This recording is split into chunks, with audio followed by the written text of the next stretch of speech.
Bridge यात्रा 2013 जूनागढ़, संजय भाई का रसोड़ा।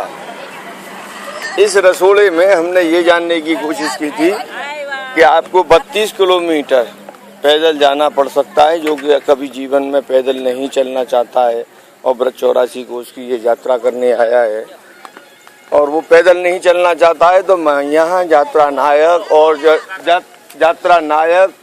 और यात्रा मैनेजमेंट और यात्रा कमेटी और उसके ठेकेदार इस बात के लिए जिम्मेदार हैं कि इनको हर कीमत पर साधन में बैठ कर के ही जाना पड़ेगा, क्योंकि कुछ व्यक्ति ऐसे भी हैं जो कि उनकी अवस्था इस बात की नहीं है कि वो कुछ पैदल अपने देश में कभी 2 किलोमीटर भी चलते हों, लेकिन यहाँ ब्रिज की मिट्टी में जिस समय वो मथुरा से वृंदावन वो मधुबन जाता है तो वो पहली बार ये कोशिश करता है कि मैं मथुरा से पैदल मधुबन पाल में पहली बार जाऊं और उसके बाद में ये निश्चित करूंगा कि मुझे अपने साधनों के साथ यात्रा करनी है।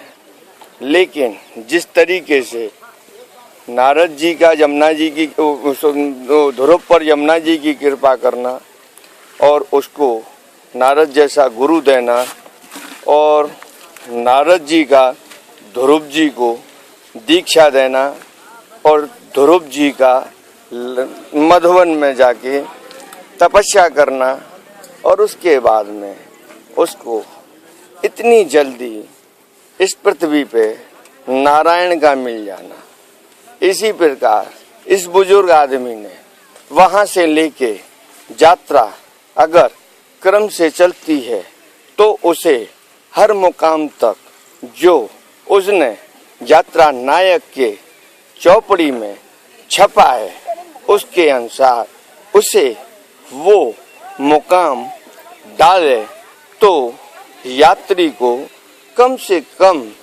असुविधा होती है। लेकिन चौपड़ी में छपे हुए किसी भी प्रोग्राम को आप श्री यात्रा नायक कहीं भी चेंज कर सकते हैं, जिसके क्या प्रभाव उसके वैष्णव यात्री पे पड़ता है, उसकी स्थिति परिस्थिति सब कुछ पर पड़ता है। इसी पर काका आपका नाम? वीनू भाई। कहाँ से आए हो? सूरत से। सरनेम? सावलिया। 32 किलोमीटर पैदल यात्री को जाना है। यात्रा कमेटी, यात्रा नायक, यात्रा मैनेजर और यात्रा के ठेकेदार, ये 4 जिम्मेदार हैं इस 32 किलोमीटर की यात्रा को तय करने वाले। क्या आप 32 किलोमीटर पैदल चलने वाला तो वो जाएगा, मैं मानता हूँ 2, 4, 5 आदमी ऐसे मिलेंगे, वो हर साल यात्रा में होता है और समय समय पर मैं उन्हें सूचित करता रहता हूँ कि ये अभी तक यात्रा में पैदल चल के ही पहुँचा है। आप इस विषय पे कुछ कहना चाहेंगे? ये सही है या गलत है? सही है, चलने वाला चलता भी है, लेकिन वो 7 से आदमी से मुश्किल से 4 या 7 निकलेंगे या 1 या 2 निकलेगा, 15-20 निकलेगा तो। लेकिन मैं एक बात कह रहा हूँ, वीनू भाई तो चल सकता है। अभी सभी तीर्थ इसमें नहीं है, वो आप सब करिए भाई साहब। मैं एक जर्नलिस्ट के नाते एक तीर्थ गुरु भी हूँ, तीर्थ गौर भी हूँ। मैं कच्छ, हालार, सौराष्ट्र, काठियावाड़ का गौर हूँ। धंधा मेरा ब्रज 84 कोस ये .com है। इस यात्रा को बड़े अच्छी तरह से देखना चाहता हूँ।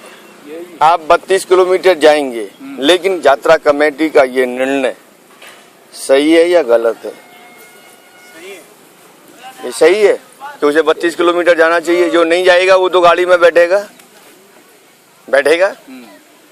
उसका तो जब तक अभी तक तो नहीं बैठा, अब उसको बैठना पड़ेगा। तो ये हम चाहते तो बीच में 1 मुकाम 2 मुकाम ले सकते थे, मेरा मतलब ये है। और अगर नहीं लिया तो ये कमेटी का गलत निर्णय है। जिसको नहीं बैठना चाहिए उसको बैठना चाहिए, उसको बैठना पड़ेगा।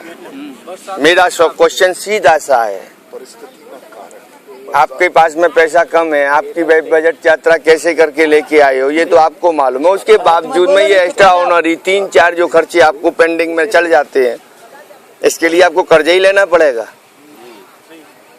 तो ये सही है या गलत है? तो बरसात के हिसाब से तो करना पड़ता है नहीं, तो बरसात के लिए इतनी बड़ी यात्रा नहीं है।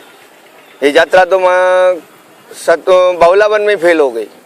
मैनेजमेंट कमेटी बहुलावन में 4000 की यात्रा पड़ी।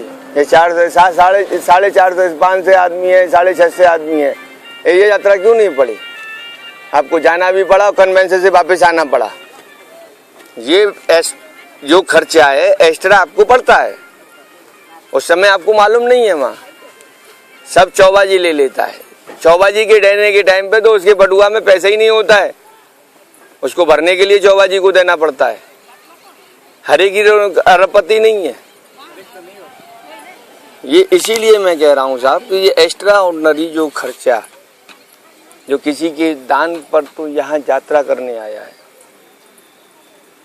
यात्रा वो कर रहा है और पैसा उसने भरा है और वो यहाँ आया भी नहीं है। मेरी पिछली यात्रा 2013 जूनागढ़ को देखना, जिसमें 150 आदमियों को निःशुल्क लेकर के आया है जूनागढ़ का चंदू भाई रूपा रेल।